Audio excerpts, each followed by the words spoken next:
Então, pessoal, eu sou o Felipe Denier, sou historiador, né, e sou professor da Faculdade de Serviço Social da UERJ. A ideia aqui hoje é conversar um pouco sobre a temática que relaciona Gramsci, Antônio Gramsci, filósofo sardenho, marxista, né, e o Estado.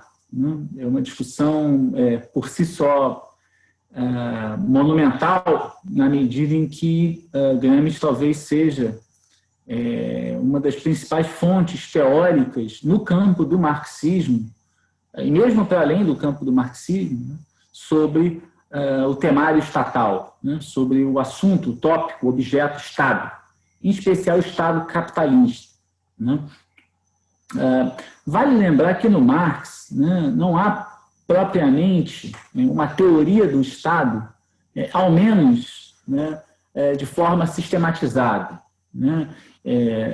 Isso é uma, digamos, é uma nota que é sempre mencionada, né, pelos aqueles autores que depois tentaram, né, entrever na obra do Marx, né, os principais aportes, os principais subsídios que ele ofereceu para discutir o caráter, o desenvolvimento, o conteúdo e a forma do Estado capitalista. Né?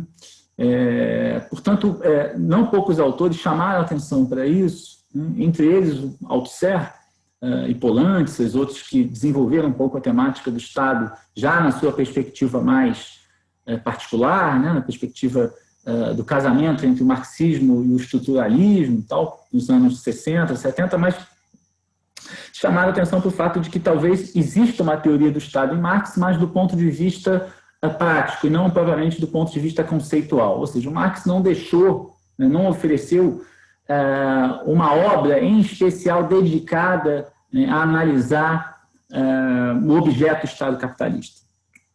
No entanto, né, é possível a gente ir lá no Marx encontrar esses aportes, esses subsídios, e a partir daí realizar discussões e propor sistematizações. Possivelmente, a primeira e a mais clássica tentativa dessa, né, exitosa, ao menos, né, foi a obra do Lenin, né, em 1917, ali em meados de 17, entre as duas revoluções russas de 17, quando ele vai escrever a sua brochura, O Estado e a Revolução, né, quando vai procurar resgatar, né, de forma bem resumida, né, o sentido da produção marxiana sobre o Estado, né, em meio a um combate político da época, quando Lenin considerava que havia dois setores dentro do campo do movimento operário que tinham visões opostas à visão marxiana do Estado. Né?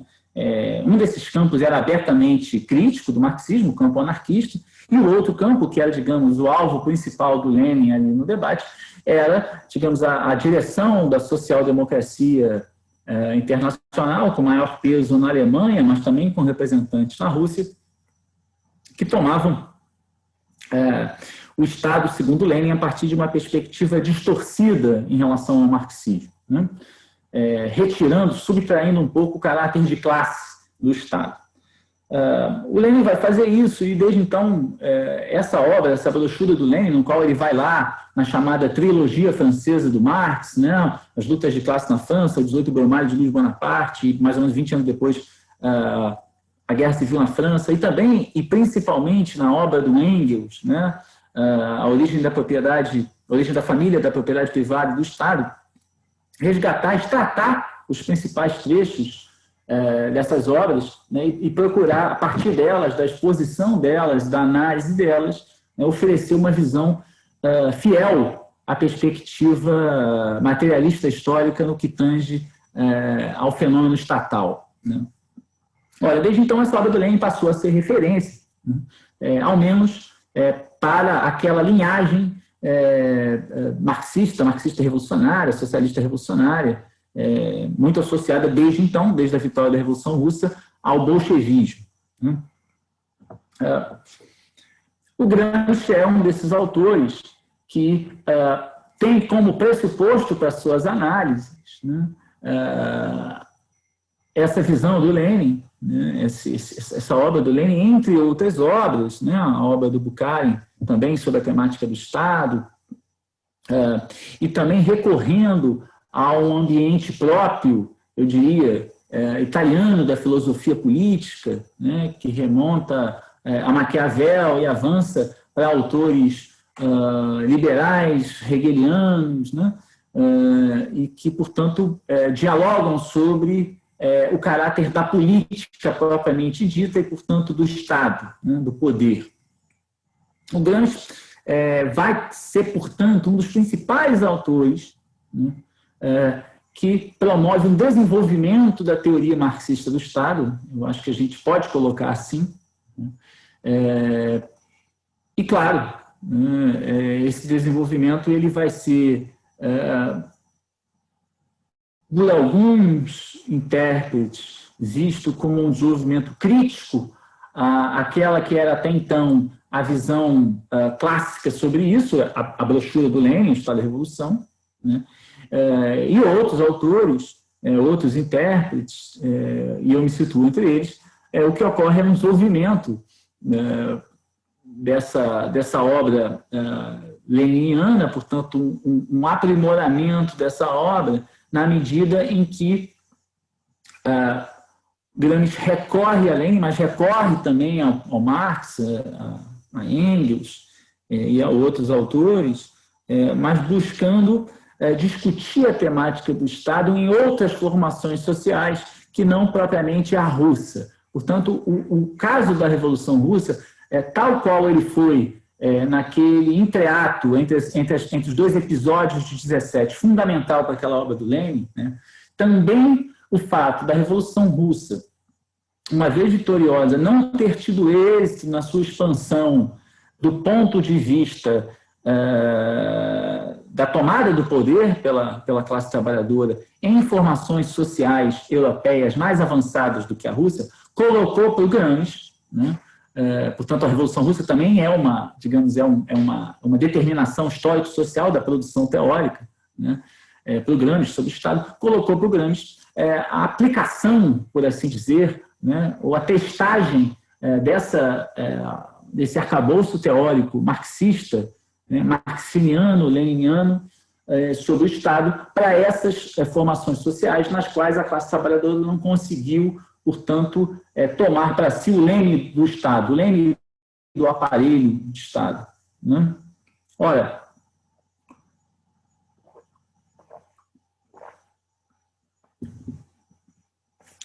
um dos primeiros aspectos fundamentais para entender essa discussão que o Gramsci vai propor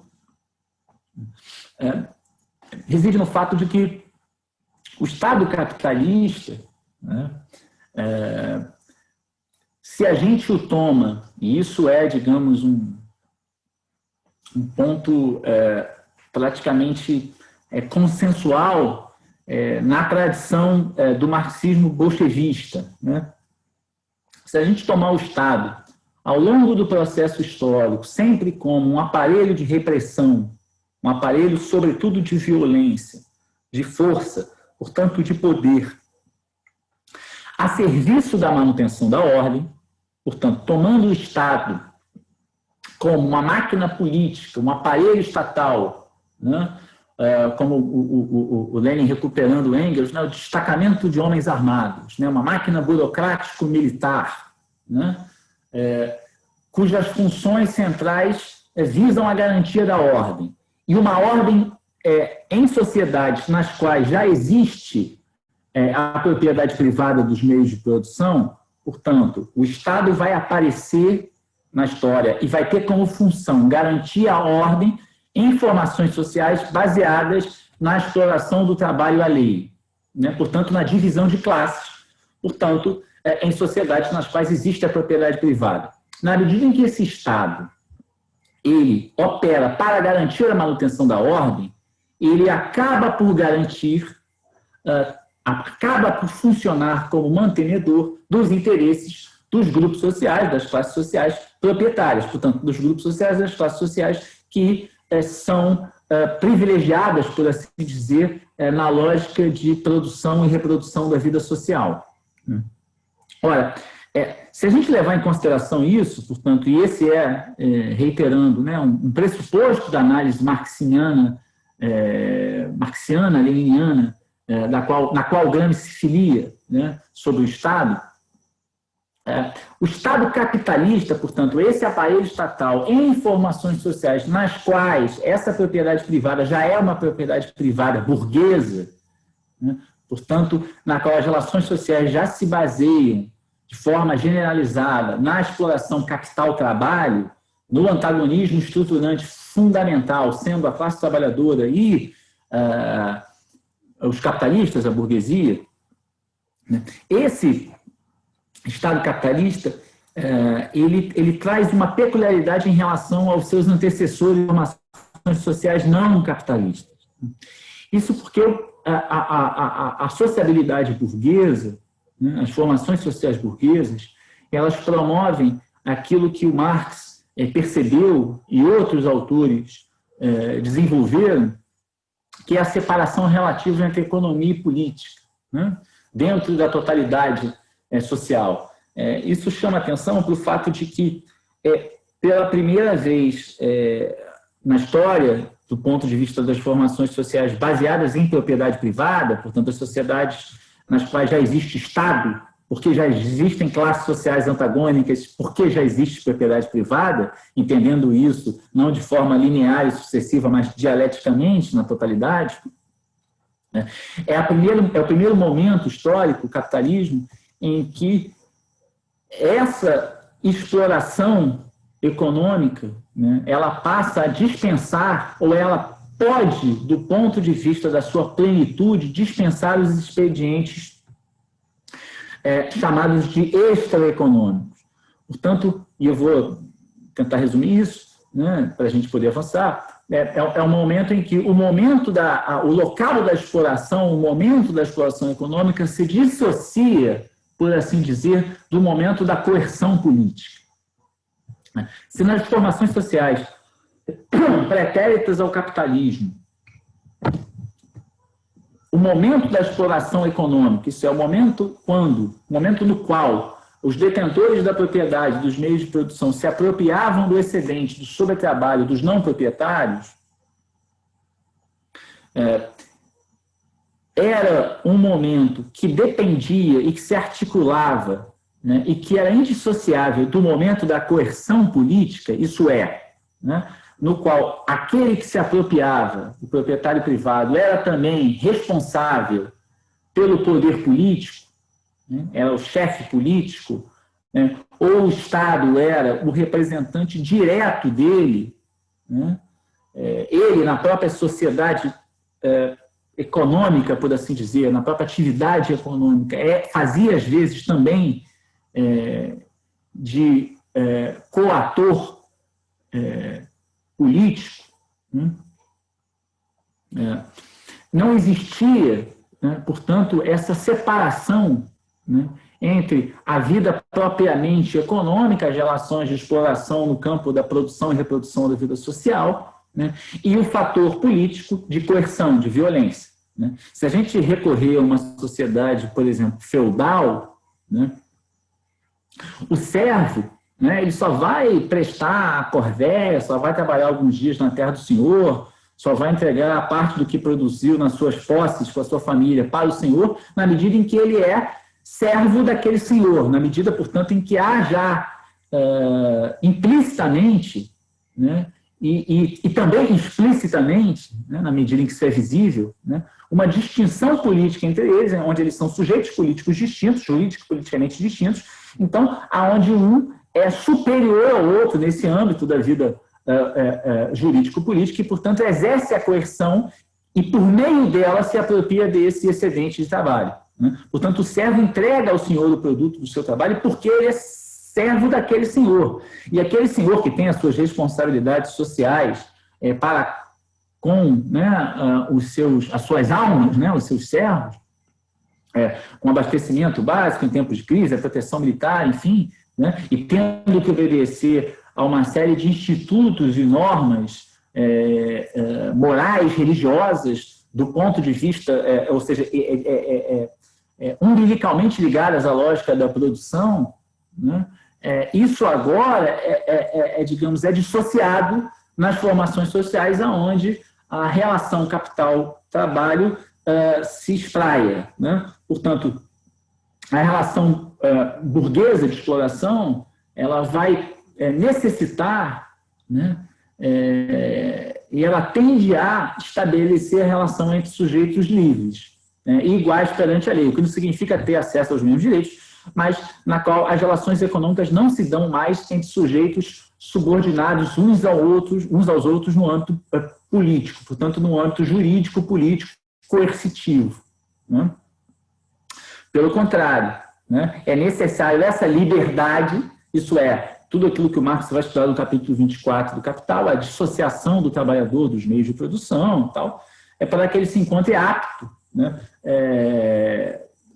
Claro que isso não é de maneira teleológica, mas isso vai conduzir à formação de trabalhadores livres como pássaros, vai ironizar o Marx, né? Na medida em que já não tem mais nada, já não tem mais nenhum resíduo de posse dos meios de produção ou dos instrumentos de produção, e também não tem mais para com ele obrigações de proteção, de cuidado do ponto de vista senhorial, e vai estabelecer agora a relação como um sujeito livre com outro sujeito livre proprietário, né?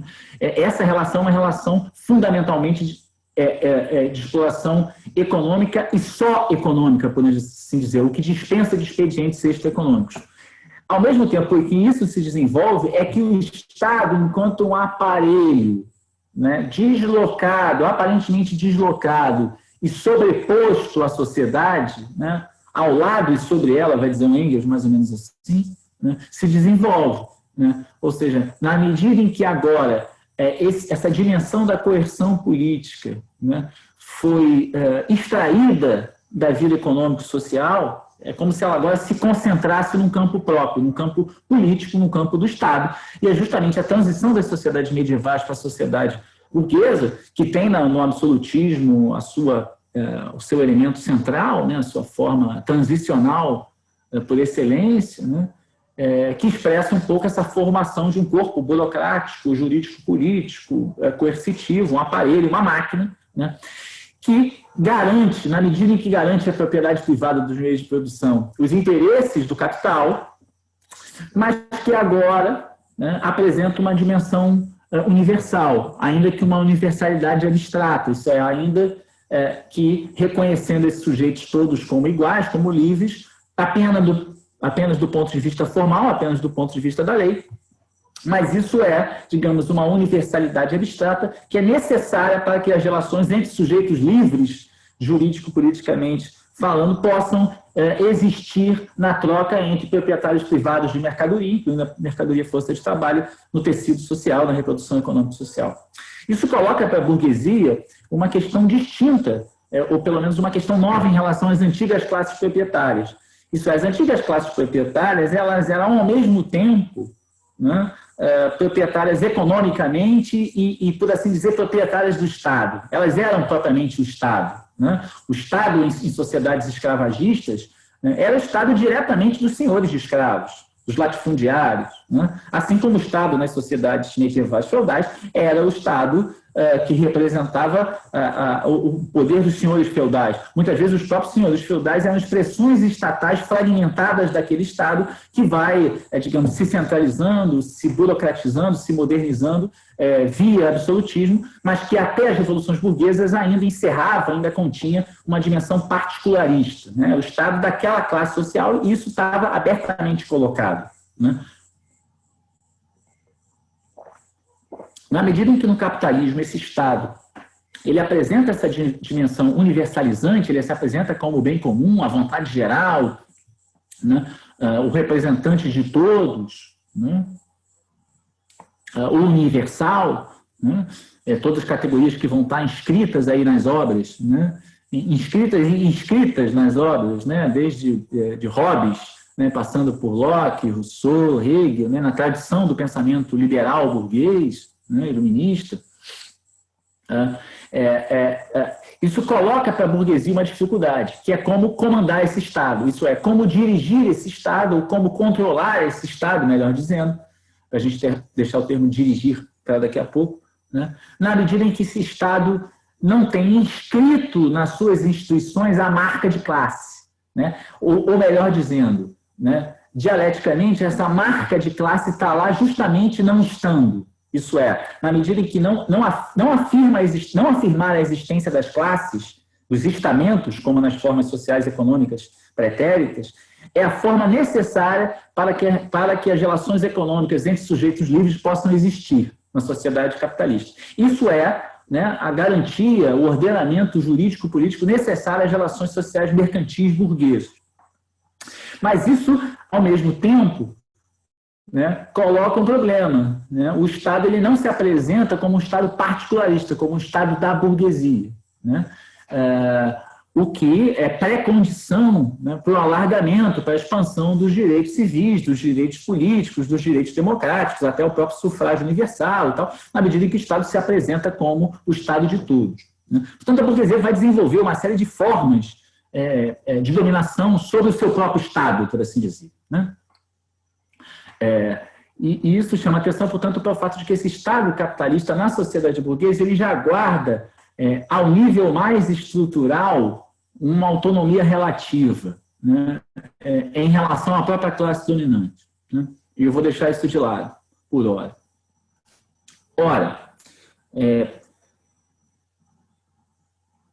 até a emergência, né, da Primavera dos Povos, em 1848, até a emergência do proletariado como um sujeito político-social independente na cena histórica, né, na verdade, até a emergência desse antagonista social à sociedade burguesa, né, que ao mesmo tempo apresenta, expõe os limites da burguesia enquanto classe revolucionária, ou seja, a burguesia passa a desempenhar a partir de então um papel já de classe mantenedora da ordem, portanto uma classe contra-revolucionária, né, coloca para essa burguesia, né, novas questões do ponto de vista da dominação. Isso porque até então a burguesia, mesmo onde já havia tomado o estado da nobreza feudal absolutista, em especial a França com a Revolução Francesa, a Inglaterra um pouco antes, na sua forma, digamos, molecular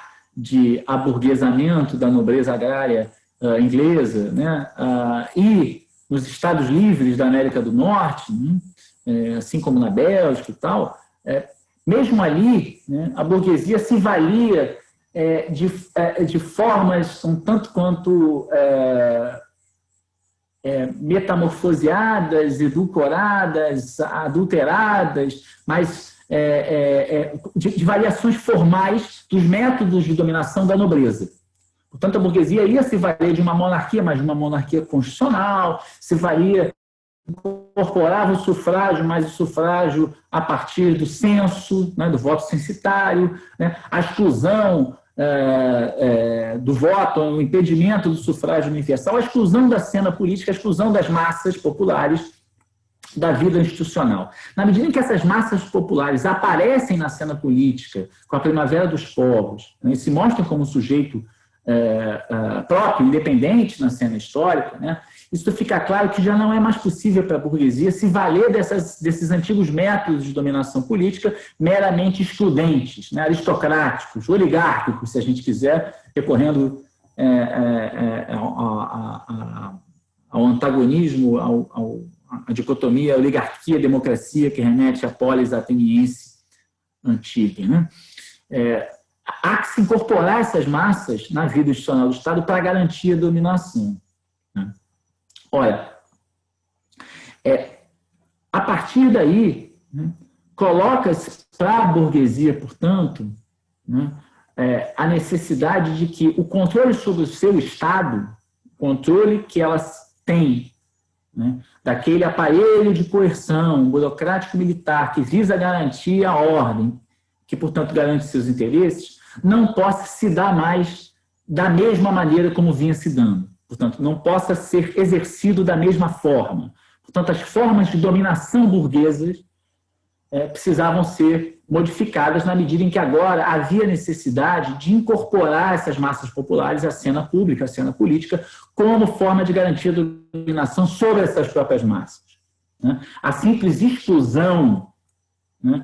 E, portanto, o simples exercício do Estado enquanto máquina meramente coercitiva em relação às questões, às demandas, às reivindicações, aos levantes populares, né, não se fazia mais suficiente, não se mostrava mais suficiente. O que o Gramsci vai colocar, olhando para esse cenário, né, é que nessas sociedades que, portanto, apresentavam massas populares como um sujeito social de porte, em sociedades que se massificavam, portanto, em sociedades que se urbanizavam e se industrializavam, né, nessas sociedades, portanto, na qual o proletariado aparecia já como um sujeito incontornável do ponto de vista da dominação de classes, a burguesia não podia ser apenas uma classe dominante, vai dizer o Gramsci. Ela precisava ser também uma classe dirigente.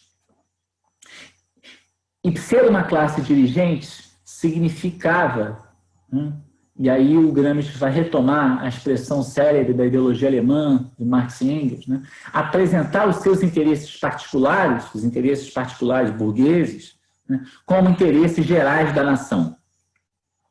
Portanto, ela precisava conseguir, né, incorporar essas massas, e incorporar essas massas significava, para além da coerção, a coerção não some, o Estado nunca vai deixar de ser, eu fiz isso para o Gramsci, e é por isso que eu acho que o Gramsci é um autor que desenvolve a teoria marxista do Estado e desenvolve a teoria, digamos, desenvolve a síntese leninista do Estado, leniniana do Estado, e não rompe com ela como pensam alguns. O Estado nunca deixa de ser o aparelho de coerção de classe fundamentalmente. Mas, além disso, né, ele precisava incorporar essas massas. E incorporar essas massas significava que agora a ampla maioria dessas massas urbanas, né, em sociedades em processo de urbanização e industrialização, em sociedades que, portanto, aceleravam a sua transição para sociedades modernas do ponto de vista do capital, do capitalismo, das relações capital-trabalho, em sociedades que o Gramsci vai chamar, portanto, de ocidentais, né, como referência justamente a essas nações mais massificadas, essas nações pioneiras do ponto de vista do desenvolvimento histórico do capitalismo e, portanto, da industrialização e da tomada do poder pela burguesia, né? Nessas sociedades ocidentais, a burguesia precisava incorporar essas massas, repetindo, implicava, né, a adesão da ampla maioria dessas massas ao projeto, às ideias da burguesia. Portanto, essas massas precisavam, para além da coerção violenta que sofriam, precisavam agora, até para que essa coerção não fosse um ato contínuo, ininterrupto, incontinente, né, precisavam prestar o seu apoio a essa ordem, conferir legitimidade à ordem na medida em que a considerassem como justa, como legítima ou como natural, como a única possível. Portanto, na medida em que essa burguesia se colocava, ou precisava se colocar, e o Gramsci coloca isso, né, colocava-se historicamente, né, para essa burguesia a necessidade de se postar como uma classe não só dominante, mas dirigente, né, ela precisava dirigir essas massas. Portanto, ela precisava que a exploração dela, burguesia, sobre as massas populares, sobre a classe trabalhadora e os subalternos, né, em especial o campesinato pobre, os setores urbanos em vias de proletarização, né, ela precisava que a ampla maioria dessas massas exploradas vissem a sua própria dominação não como uma dominação, mas como algo natural, como algo legítimo, como algo ahistórico, né? E, portanto, oferecessem o seu apoio a ela, um apoio muitas vezes ativo ou passivo, né? E nos termos do Gramsci isso vai aparecer como um consenso ativo e um consenso passivo. Ora, nessas sociedades ocidentais, nessas sociedades urbanas e industriais, nas quais as massas apareciam como um sujeito social incontornável para a dominação burguesa, e que, portanto, essa dominação burguesa precisava se tornar mais elástica, que, portanto, precisava incorporar essas massas, que, portanto, precisava obter o apoio dessas massas para a própria dominação sobre elas, né, essas classes dominantes precisavam ser dirigentes e precisavam, portanto, né, colocava-se para ela a questão do que o Gramsci vai chamar da hegemonia. Portanto, apresentar os seus interesses particulares como interesses gerais da nação, né, obtendo o consenso da exploração por parte dos próprios explorados, né, era a construção da hegemonia. Era um tipo de dominação burguesa por meio do Estado, no qual esse Estado já não é apenas um aparelho de coerção, mas ele exerce uma série de outras tarefas, de outras funções dirigidas para a construção desse consenso ideológico junto às massas populares. E aí o Gramsci chama a atenção para que nessas sociedades, portanto, massificadas, urbanizadas, ou em vias de massificação, de urbanização, de industrialização, nessas sociedades onde a transição de um modelo agrário para um modelo urbano já se encontrava bastante avançado, se desenvolvia, né, entre, né, as relações econômicas propriamente ditas, né, entre a fábrica, né, e o Estado, enquanto poder político, seus aparelhos de Estado, né, e aí o poder executivo com a sua burocracia, os seus ministérios, o poder legislativo, o poder judiciário, o sistema carcerário, penitenciário, né, todas as formas de administração e coerção do aparelho de Estado, né, entre essas duas esferas, o Estado propriamente dito ou a sociedade política, né, e aquelas relações econômicas que são a base do tecido social, as formas e as relações sociais de produção, as formas pelas quais as classes produzem e distribuem aquilo que é socialmente necessário do ponto de vista da reprodução material das sociedades humanas, né, existiria programas, né, desenvolvimento, a emergência do que ele vai chamar de sociedade civil, né. Então, aí é interessante que o Gramsci ele já atribui ao termo sociedade civil, há todo um debate sobre isso, que a gente não poderia entrar aqui, mas ele vai entender a sociedade civil não mais apenas como aquele espaço das relações econômicas, mas ele vai, e nesse ponto ele parece recuperar um pouco o Hegel, né, quando ele vai encontrar a sociedade civil como uma espécie de espaço das mediações, né, as mediações, as instituições, os espaços que são construídos pelos sujeitos sociais do campo da produção e reprodução econômica, né, que se relacionam ou que preparam a relação com o Estado, né.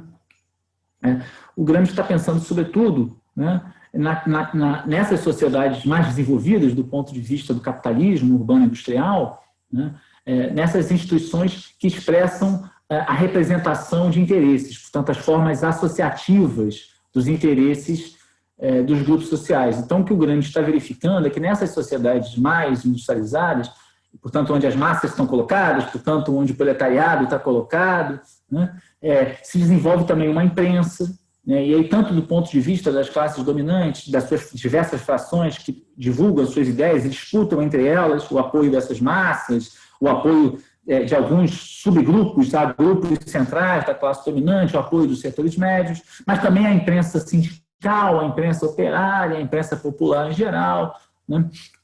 E vão se desenvolver também as escolas, porque, digamos, a educação, tanto a educação confessional, né, que remete, né, às sociedades medievais, mas, sobretudo, a educação pública, né, que se torna necessário, na medida em que se torna necessária a produção e obtenção de um consenso, e na medida em que agora, né, a dimensão do direito, das leis, da ordem de um Estado que regula sujeitos livres e juridicamente iguais, né? Onde não há mais a subordinação imediata de um ao outro, né? E é a obediência às leis que garante a ordem. Esse Estado ele vai atuar coercitivamente para garantir as leis, né? E não propriamente para garantir o poder das pessoas, do ponto de vista das suas expressões institucionais, né?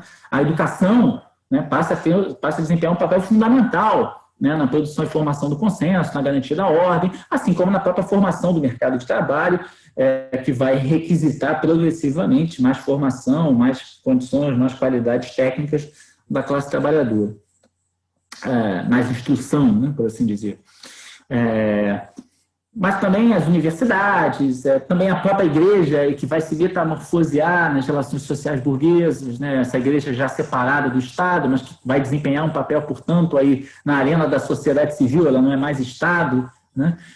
Portanto, uma série de instituições, os sindicatos, claro, as formas associativas por excelência, né? Depois dos embriões, das formas mutualistas, mas os sindicatos que vão expressar interesses econômicos corporativos, as entidades de classe patronal, né, os chamados sindicatos patronais, as associações patronais, ou seja, nessas sociedades urbanizadas, existe no tecido social, né, essa área, esse espaço, né, que alguns autores, né, e o Carlos Nelson Coutinho costumava definir assim, o espaço, a sociedade civil como o espaço dos aparelhos privados de hegemonia. Portanto, o espaço onde existiam e atuavam instituições, né, cujo objetivo era a produção, a conquista da hegemonia para uma ou mais frações do capital, né.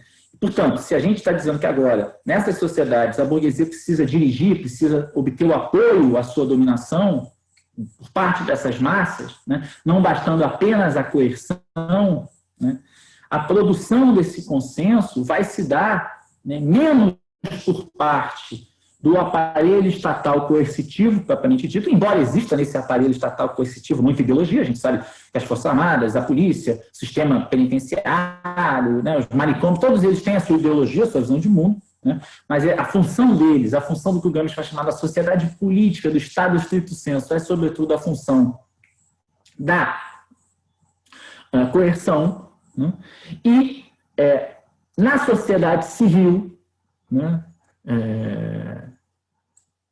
no espaço desses aparelhos privados de hegemonia, se daria, sobretudo, a formação, a tentativa de construção desse consenso.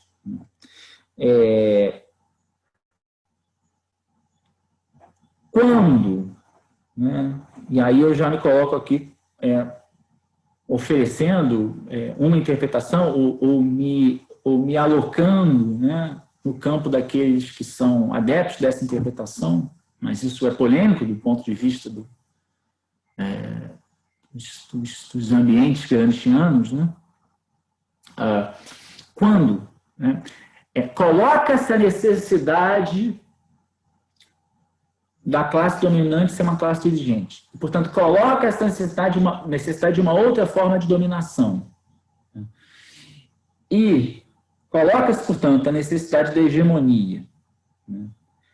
Essa hegemonia ela é obtida, né, na medida em que coerção e consenso, portanto, o nível de coerção por parte do aparelho do Estado, por parte do Estado estricto sensu, e o teor de consenso obtido por meio da atuação dos aparelhos privados de hegemonia, dos aparelhos privados dos grupos dominantes, nesse espaço da sociedade civil, nos sindicatos, nas escolas, nas universidades, na igreja, na imprensa, né? Hoje a gente diria nas ONGs, nas redes sociais, sobretudo, né?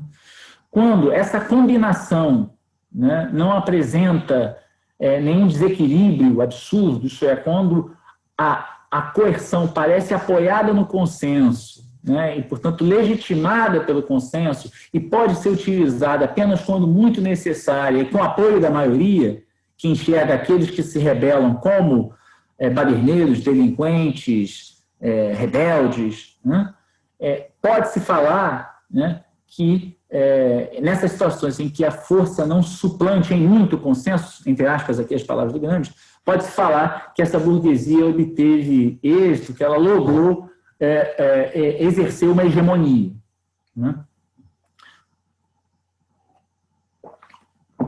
Ora, como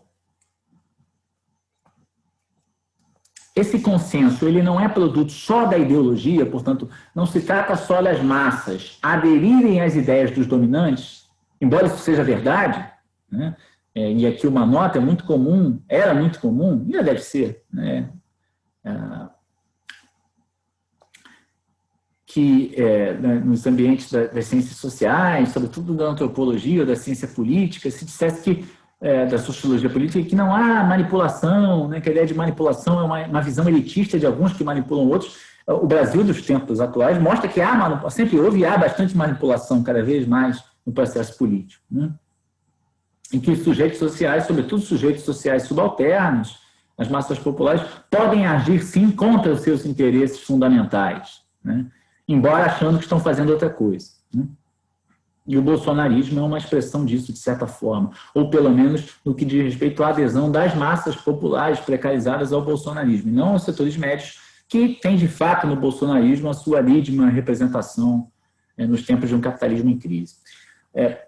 Olha, na medida em que essas massas precisam aderir ideologicamente à visão do dominador, né, isso não vai se dar meramente no campo das ideias, ou seja, essas ideias precisam repousar em elementos materiais, né, em algo material, em algo concreto, né? Portanto, há que se oferecer algo aos dominados, né, como forma de construção desse consenso ideológico, né? Portanto, como mecanismo de legitimação da ordem, portanto, como instrumento, né, como alicerce, né, como pilar para o erigir dessa hegemonia, né, para a construção dessa hegemonia. Ora, o campo dos direitos e aí o acesso à própria participação da vida política, né, é um deles, mas antes delas, se a gente olhar, não há um caminho linear, né? Isso vai variar de formações históricas para formações históricas, mas o acesso aos direitos civis, às liberdades civis, né? A inviolabilidade do lar, da correspondência, da sua vida propriamente privada, dos seus direitos privados, né? A sua liberdade de reunião, de imprensa, de manifestação, de organização, até os direitos mais propriamente políticos, de participação da vida, de votar e ser votado, né? Portanto, o direito dos partidos operários existirem legalmente, participarem dos processos de sufrágio universal, a ampliação, a própria conquista do sufrágio universal, sobretudo o sufrágio universal, que só se torna universal quando as mulheres são incorporadas a ele, depois a restrição, né, o fim da restrição censitária e a proibição de todos, a eliminação de todas as proibições jurídicas que muitas vezes se baseavam em censos de residência, de local de trabalho, buscando excluir os setores mais populares e tal. Essa participação política e também o âmbito dos direitos sociais, né, o âmbito mais propriamente material, né, a previdência, a garantia das condições de trabalho, o salário, né, mínimo, a limitação da jornada de trabalho, e depois o acesso à educação, à saúde, à moradia, ao transporte, né? Esse campo dos direitos, ele é, digamos, sustentáculo material, né, da produção das ideologias, ou seja, são as formas pelas quais, digamos, são conquistas das classes trabalhadoras, ou melhor, necessário lembrar que não é porque se colocou essa necessidade de dominar de forma hegemônica que a burguesia se apercebeu disso, quer dizer, a burguesia não fez um De Volta para o Futuro 2, né, onde se vai para o futuro mesmo, né, encontrou o Gramsci, leu e voltou e fez, né, ou seja, a burguesia resistiu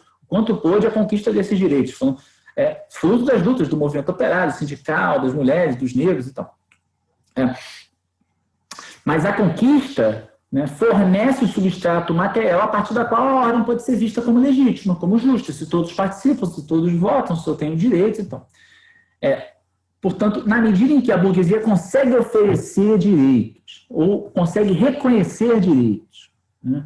E, portanto, a partir daí consegue com que as suas ideias, a sua visão de mundo, né? E aí o Gramsci vai chamar a atenção sempre para o papel do intelectual, né? Intelectual enquanto aquele que vai formular, né, uma visão de mundo e vai difundir essa visão de mundo, muitas vezes por meio dos aparelhos privados de hegemonia, né? Conquistando o apoio dessas massas para essas ideias, na medida que a burguesia consegue combinar isso, essa produção do consenso. Portanto, aqui, o consenso que está, por sua vez, combinando reconhecimento de direitos e ideologia mesmo, e visão de mundo, né? Com a repressão, a coerção, na medida em que há esse equilíbrio, há hegemonia. E na medida em que isso existe, onde há hegemonia, né, existe, ou melhor, o Estado, quando consegue a construção de uma hegemonia, né, ele tende a permitir, né, a ocorrência de formas, ele tende a assumir a formatação política, o regime político, e a gente dá um pequeno salto da ideia de Estado para a ideia de regime, né, níveis distintos e combinados do âmbito do político, né, esse regime, essa forma, essa configuração política tende a ser a democracia liberal.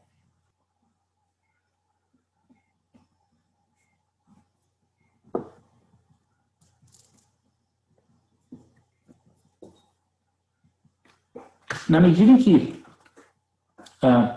a burguesia consegue a construção de uma hegemonia, portanto, né, o seu Estado, a forma de dominação que ela consegue implantar, né, tende a ser a democracia, ou a democracia liberal, a democracia representativa, a democracia burguesa, a democracia formal, como se queira, né? Portanto, na qual a competição, a concorrência entre as frações do capital pode ter lugar nos espaços representativos de poder, nas instituições do parlamento, no executivo e tal, e onde as classes trabalhadoras também podem, com maior ou menor possibilidade, participar desses espaços e terem os seus direitos também de organização na vida da sociedade civil, a liberdade sindical, a liberdade de organização e de manifestação e tal, a construção dos seus partidos, né, das suas formas organizativas, associativas, culturais em geral, né.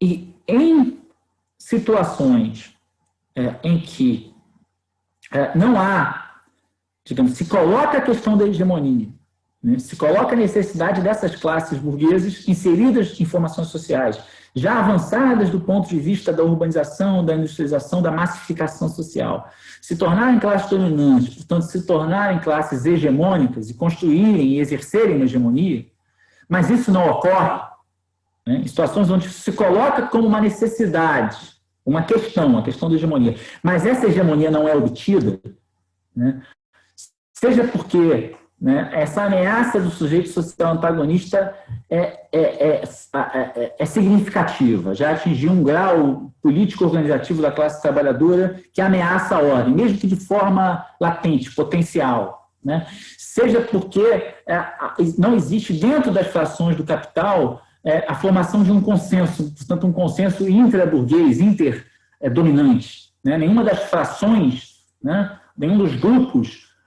econômicos, sociais, políticos da classe dominante consegue apresentar o seu projeto de nação, né, seus interesses particulares como os interesses da nação, como o projeto de nação, né? E, sobretudo, quando ocorre a combinação desses dois aspectos, quando a ameaça do sujeito social antagonista faz acirrar a divisão entre os setores proprietários. Nessas situações, portanto, né, ocorre aquilo que pode se chamar de uma crise de hegemonia, né, onde nenhum dos grupos dominantes consegue exercer hegemonia. Portanto, quando nenhum desses grupos consegue apresentar os seus interesses particulares como interesses gerais da nação, portanto, onde nenhum desses grupos, ou aliança entre esses grupos, consegue o apoio não só dos grupos dominantes, mas das massas, né, portanto, não consegue produzir um consenso significativo, né, nessa fórmula entre coerção e consenso, né, a não obtenção de um consenso em termos significativos faz acirrar a necessidade de uso desse aparelho coercitivo, né, ou seja, na medida em que não há o consenso, o apoio ideológico, Muitas vezes não há o apoio ideológico, porque em situações de crise econômica, social, a burguesia não consegue oferecer o substrato da ideologia, isso é, não consegue oferecer direitos, ou onde o exercício desses direitos se torna, seja do ponto de vista econômico, ameaçador à ordem econômica. Né? A gente pode pensar atualmente o Brasil, onde o reconhecimento de direitos sociais é visto como um elemento que acirra a crise econômica, seja porque a participação, ou seja, os direitos democráticos, né, as liberdades democráticas parecem ameaçar a própria dominação, né? Portanto, esses direitos não podem ser oferecidos, e ao não serem oferecidos, a dimensão ideológica que se apoia neles também sofre uma recaída, né? A não existência da formação desse consenso faz com que os expedientes coercitivos tenham que ser intensificados, né, nessa gestão, né, nessa tecnologia da dominação burguesa. Né? Então, em situações de crise de hegemonia, tende-se né,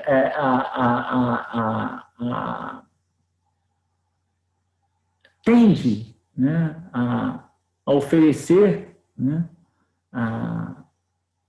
tende a manifestar um uso cada vez mais extensivo, né, da vigilância policial, militar, policialística, né, das formas de coação, de coerção bélicas propriamente ditas sobre a vida social, sobre os subalternos, sobre a classe trabalhadora. Nessas situações de crise de hegemonia, portanto, nessas situações onde existe a questão da hegemonia, mas ela não pode ser obtida e gera-se tanto uma crise de hegemonia, né, a modificação no interior dessa forma de coerção consenso, que explica a própria crise de hegemonia, ela também explica o fato de que a forma que o Estado tem de assumir nessas crises, isso é, a formatação, a configuração, o regime político que o Estado tem de assumir nessas crises, sejam regimes não democráticos liberais. Portanto, que nem a própria democracia liberal representativa burguesa pode ser assumida pelo Estado capitalista, pelo Estado burguês. Que o próprio exercício das liberdades democráticas burguesas, o próprio reconhecimento dos direitos sociais dentro da própria ordem burguesa, se coloca como impossível ou perigoso demais para a dominação burguesa. Que, ponto, a própria democracia burguesa se torna um perigo para a burguesia. Né? Portanto, os regimes políticos tendem a não serem democráticos e a assumir feições mais propriamente bonapartistas, né? O Gramsci vai falar usando o bonapartismo, mas recorrendo mais ao termo do cesarismo, né? A ideia é de que o aparelho de Estado burocrático, coercitivo, militar tende a assumir ele o papel de dirigente, já que nenhuma das frações da classe dominante consegue fazer, é como se ele próprio adquirisse uma autonomia relativa, e aí recorrendo ao início da exposição, né? Aquela autonomia relativa que a política já tem em relação à economia pela própria separação dos momentos da exploração e da coerção na sociedade burguesa, né? Agora atinge um segundo nível, um nível em que, do ponto de vista do exercício da dominação política, né, as frações burguesas não podem mais, por meio dos seus representantes políticos, garantir a ordem. Né? Existe muitas vezes uma dissociação entre os grupos sociais e econômicos burgueses e os seus representantes, uma crise entre eles, uma crise de representatividade, se a gente quiser, mas que na linguagem do Gramsci pode ser vista a partir da ideia de uma crise orgânica, né? Os representantes rompem com seus representados e começam a enxergar no próprio aparelho de Estado,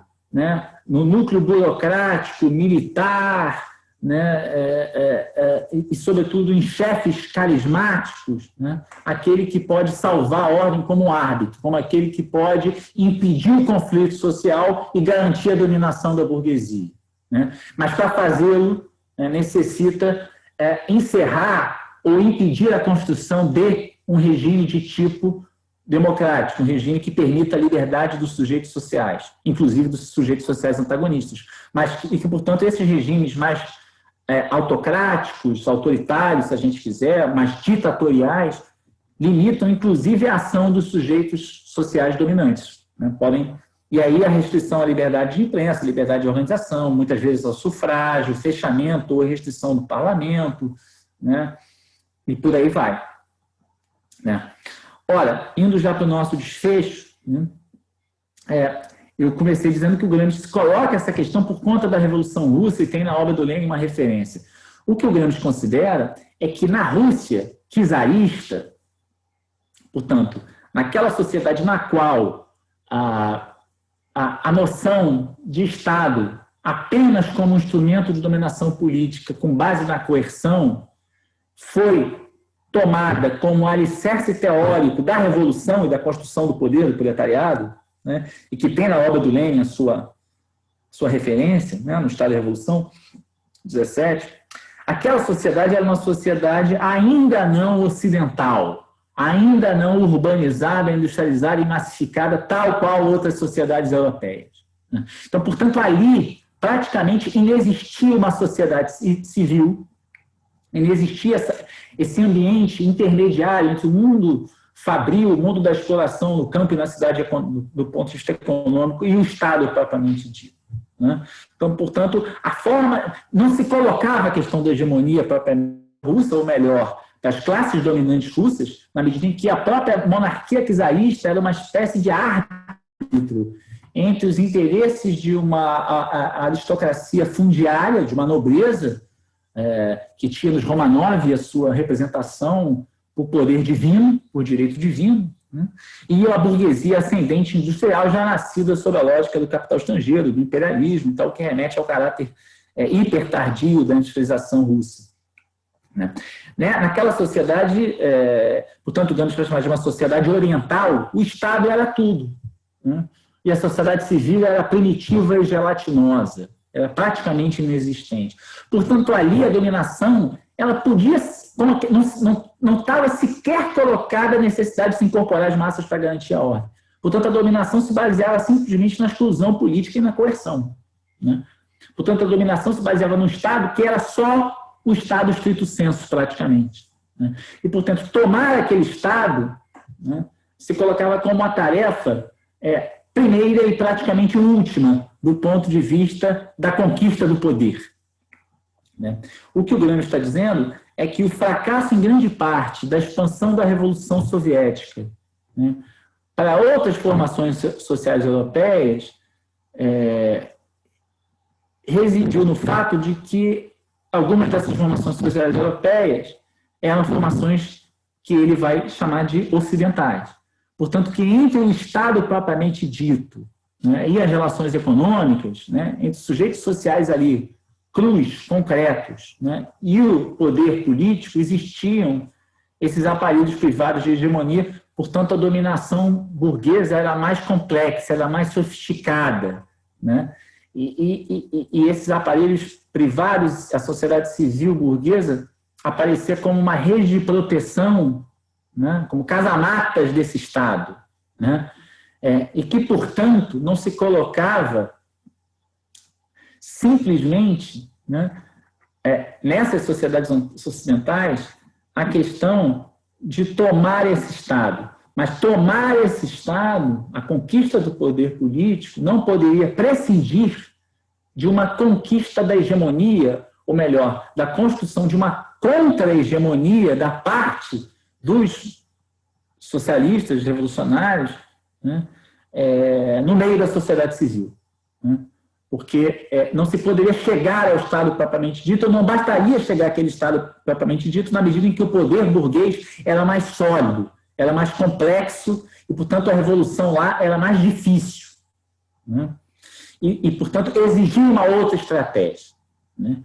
Isso não quer dizer que o Gramsci negue, né, a necessidade da chamada guerra de movimento, né, isso é, da tomada, do assalto ao poder, da tomada daquele Estado que nunca deixou de ser. Eu repito aqui que eu me filio entre aqueles que consideram que o Gramsci desenvolve, mas não nega a teoria marxiana-leninista do Estado. Né, mas a conquista desse Estado, né, essa guerra de movimento, deveria ser combinada a uma guerra de posição. Né? Isso é, conquistar espaços por meio dos aparelhos de uma contra-hegemonia proletária, né, de uma visão de mundo socialista que disputasse a classe trabalhadora também, né, por meio dessa zona intermediária do tecido social que é a sociedade civil. Né? quebrando o consenso burguês, né?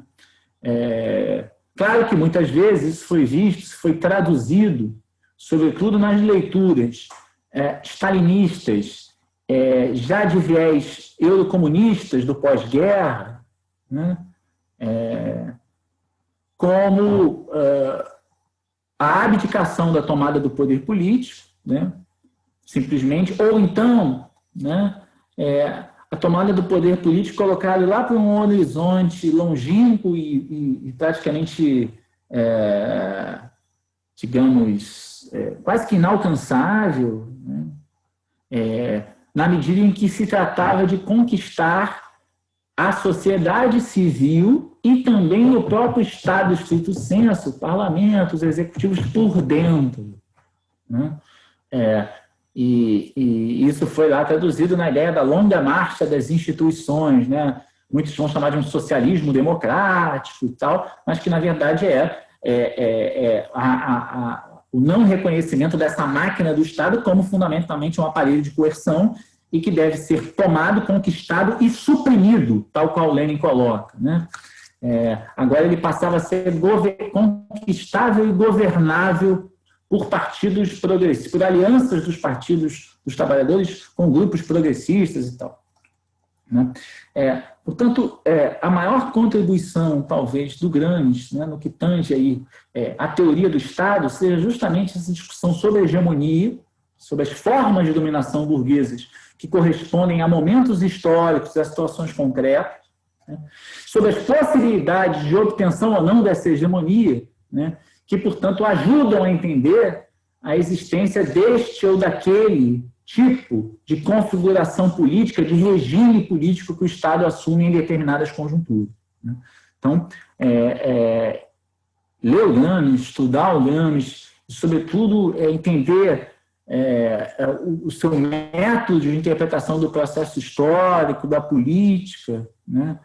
A dialética dos seus escritos, né? O Gramsci é um autor que vai criticar uma visão meramente economicista, que relega a política a algo meramente complementar, mas também não é, como querem alguns, um politicista que acha que a política é meramente vontade, desejo, ação, e que isso pode ser feito a despeito das condições concretas dos grupos sociais. O Gramsci é um autor que vai pensar a revolução socialista, que tem um sujeito social, que é a classe trabalhadora, né, que tem um Estado a ser conquistado e tomado, né, que é o Estado capitalista, e que vai considerar que em determinadas formações sociais, urbanizadas, massificadas, complexas, né, essa conquista do Estado requer uma outra estratégia, né? E essa estratégia é, portanto, mais sofisticada, mais complexa, né, mas ela não é, por isso, necessariamente menos revolucionária, né? Embora, e aí eu encerro dizendo isso, e aí é um objeto de estudo, de investigação, a enorme maioria dos gramscianos, né, nas últimas décadas, né, tendeu a considerar, né, que essa outra estratégia era, na verdade, uma estratégia não mais necessariamente disruptiva, revolucionária, né, e que agora o Gramsci, portanto, poderia ser visto, ser lido como um arauto, né, como um defensor de uma perspectiva reformista, né, que, aliás, ele sempre combateu desde a sua juventude marxista, desde que adere ao projeto de construção, inclusive, de um partido comunista na Itália, né, combatendo não só anarquistas, mas também reformistas dentro do movimento operário. Acho que é isso que a gente pode colocar como uma questão a ser destacada, como eixo de uma análise que tenha como temática, né, Gramsci e o Estado capitalista.